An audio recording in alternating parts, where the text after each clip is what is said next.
اللہ تعالیٰ نے جتنا دیا ہے اسی میں خوش رہا کرو اور اللہ کا شکر ادا کیا کرو. کسی کی دولت شہرت دیکھ کے اس سے جلا مت کرا کرو, حسد مت کیا کرو اس سے. اور دینی تعلیمات, دینی جانکاری کے لیے میرے چینل کو سبسکرائب کریں, لائک اور شور بھی ہے. لائف تو اس کی ہے. میں تو کچھ بھی نہیں ہوں. میں آپ کو ناظرین ایک سچی بات بتاؤں جس کو کہتے ہیں تجربے کی بات ہے, اور میری اس بات کو آپ کسی سے بھی ویریفائی کر لیجئے گا. یاد رکھیے کہ دنیا میں ہر کوئی کمپلیٹلی مطمئن اور خوش ہو ایسا ہوتا نہیں ہے. اگر کچھ دن ایسے آ جاتے ہیں نا تو پھر تھوڑی دیر کی دھوپ آتی ہے, تھوڑی دیر کی رات آتی ہے, پھر صبح آتی ہے. یہ لائف اسی طرح چلتی ہے. یاد رکھیے گا, امیروں کے دکھ اور ہیں, غریبوں کے دکھ اور ہیں, مشہور لوگوں کی پرابلمز اور ہیں, اور جن کو کوئی نہیں جانتا ان کے پرابلمز اور ہیں. ایسا نہیں ہے کہ پرابلم میں کوئی نہیں ہے, آپ کے سامنے مسکرا رہا ہے, پیچھے اس کی کیا غم ہے وہ کیوں بتائے آپ کو. تو یہ نہ سمجھے کہ دنیا میں ہی دکھی ہوں. ہو سکتا ہے کہ جب آپ کسی سے ملیں گے نا تو آپ کو اپنا دکھ اتنا سا لگے گا اور آپ اللہ کا شکر ادا کرنے پہ مجبور ہو جائیں گے.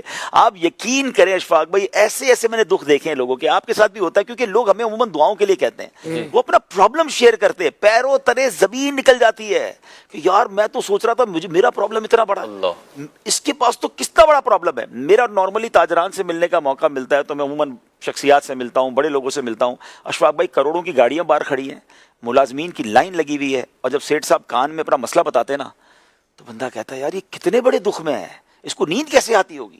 فیملی کا کوئی اتنا بڑا مسئلہ, بچوں کو کوئی اتنی بڑی پرابلم, بیماری کوئی اتنی بڑی ڈکلیئر ہو جاتی ہے.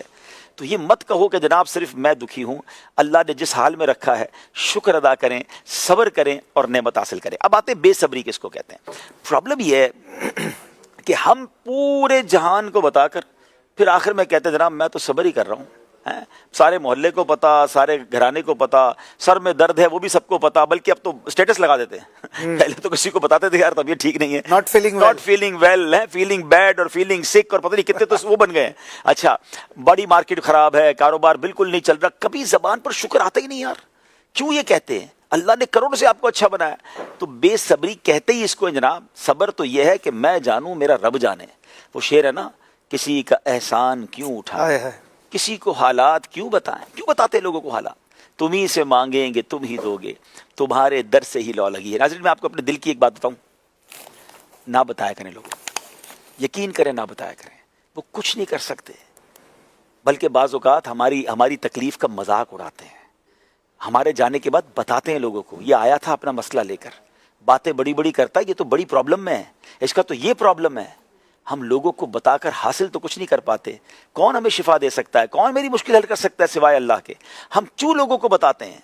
وہ نعت کا شعر ہے نا, دنیا والے تو زخم دیتے ہیں, زخمی دل کی دوا مدینہ ہے. نہ بتایا کریں کسی کو, اللہ سے بات کیا کریں. اور یقین کریں صبر جمیل کی تعریف بھی یہی ہے کہ جس کو پرابلم ہے اور جس کو پرابلم نہیں ہے, دونوں کو دیکھیں تو پتہ ہی نہ چلے کس پرابلم میں کوئی ہے. کیا بات, ہمارا تو چہرہ ہی بتا دیتا ہے ہم مصیبت میں. لوگ کہتے ہیں خیر تو آپ کے چہرے سے ہوائیاں اڑ رہی ہیں, آپ کے ایکسپریشن چینج ہو گئے. ارے میری مسکراہٹ پتہ ہی نہ چلنے دے کسی کو کہ میں کتنے بڑے دکھ سے گزر رہا ہوں. جے سونا میرے دکھ وچ راضی, سبحان اللہ, سخنو چلے پاوا ہوں. کیا بات ہے, ماشاء اللہ, زبردست.